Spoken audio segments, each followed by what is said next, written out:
Hi, this is Jonathan Howkins from Guitar Coach magazine, and here today with me is Paul Sandercock, who's the acoustic guitar specialist with Anderton's Music.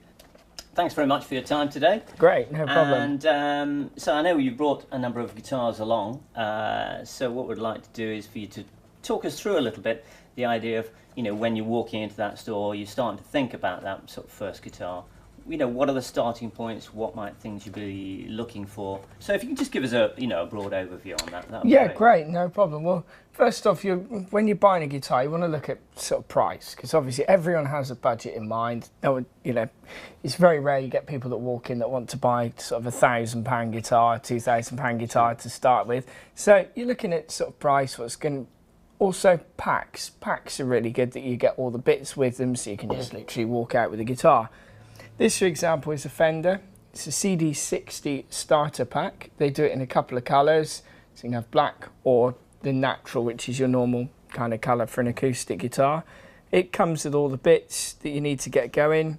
They're easy to play as well. That's a really, really nice thing with anything made by a good brand. That's something that's quite important to look out for is for a good, well-known brand. You've got guys like Fender, Yamaha that have been building guitars for years. They build high-end guitars, so they really know what they're doing when they put together lower-end guitars.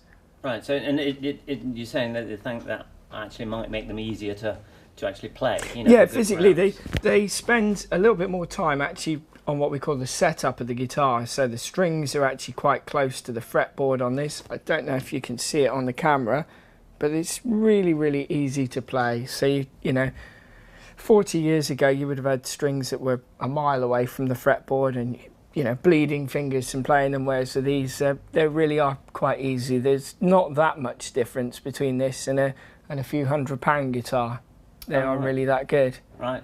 And so as you start to spend more money on a guitar, where is that money being spent in terms of what differences are you getting? Okay, so this guitar here is all made of laminate woods. The back and the sides are laminate layers of wood. For those of you that are unsure, it's just literally layers of wood that are glued together to make up one structure of wood. When you spend a bit more money, you go up to what we call a solid top guitar, like the Yamaha here that's next to me. Now, the actual top of the guitar is all made of one solid piece of wood, right, which allows it to vibrate much more easily, giving the guitar a better sound. Right. So it does actually, you do actually get tonally a different sort of sound. Absolutely, yeah. Because it's with an acoustic guitar, the sound of the guitar basically is coming from the top of this guitar moving. I'll show you. If I strum a chord and I put my hand on the top of the guitar, you can hear that I'm going to essentially stop the vibration.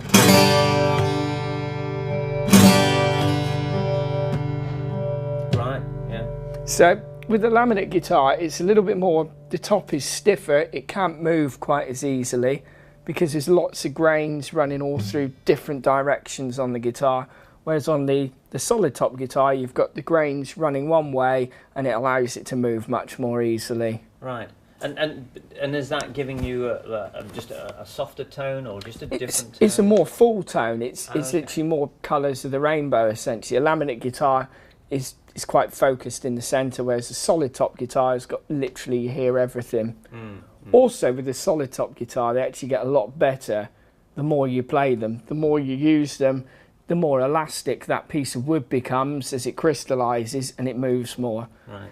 Which is why you get a lot of guys that go on about old guitars that have been used for 40 or 50 years that sound really great because they've just really been played and that wood's moved a lot. So, but I mean, for the beginner, would the beginner actually really appreciate those differences? Not massively. It's the most important thing I think you can get for a beginner is a guitar that is first off comfortable to play and is the right size for you, and that's easy to play.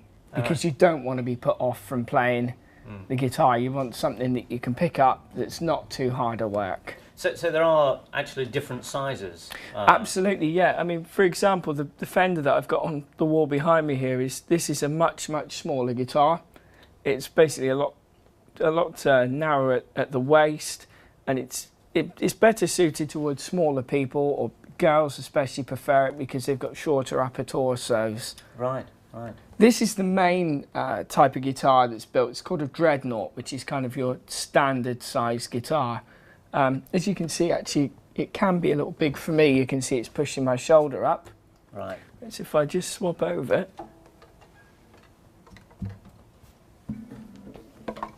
Oh, Yeah, so you can really notice. Massively different, different. It drops my shoulder. Right.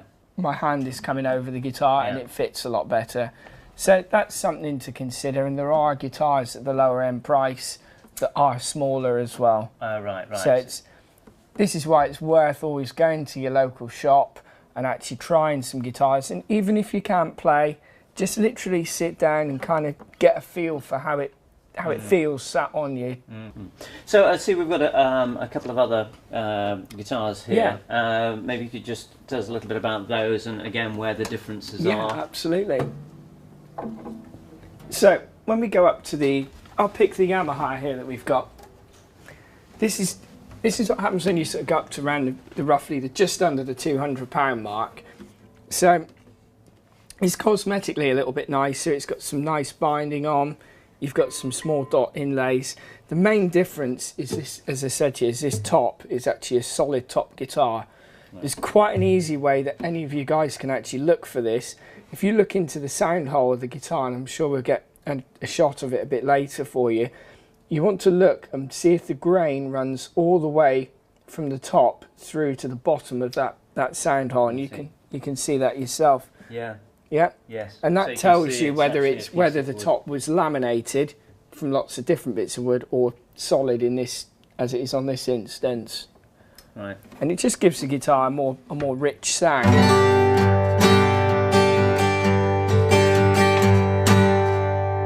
And you can feel it vibrating a lot more as well when you play it. You can feel it all really, really moving. And Yamaha's considered a great, very, very good product. Yeah, they are over the Fender starter guitars. They're a little bit more money, but if you're really keen or you're not an absolute beginner and you've sort of been mucking around on a friend's guitar and you're quite keen to carry on with it, that's where something like this standard guitar really would benefit you.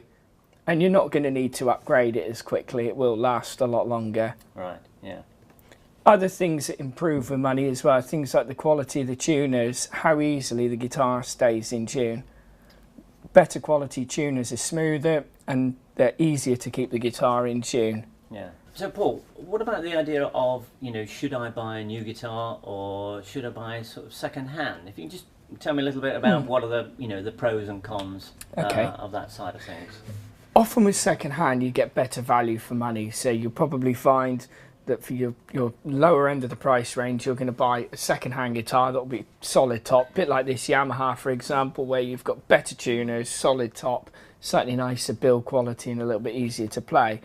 Versus a new one, the only downsides, you've got to make sure the neck on it's straight, that it hasn't warped or twisted, that it's got a reasonably fresh set of strings on it, which we'll look at a little bit later about strings. And that it's set up properly. Otherwise, you don't want to buy something that's going to be counterintuitive, that's going to be harder to play. Yeah. And that's why often if you go into a shop and you find that they've got something that a guy's traded in because he's gone up to the next level of guitar, you can often get a really, really good value guitar for not a lot of money. Although generally you're not going to get all the bits with it, so sort of tuner, strap, strings, picks, but you will benefit from getting a really, really good guitar. Okay, Paul, that's great. Well, many thanks indeed for your time today and providing us with those hints and tips and advice, and hopefully everybody will feel more informed now to go out and buy that first guitar. So, thanks very much, Paul. No, that's brilliant. Thanks a lot. See you again Great. soon.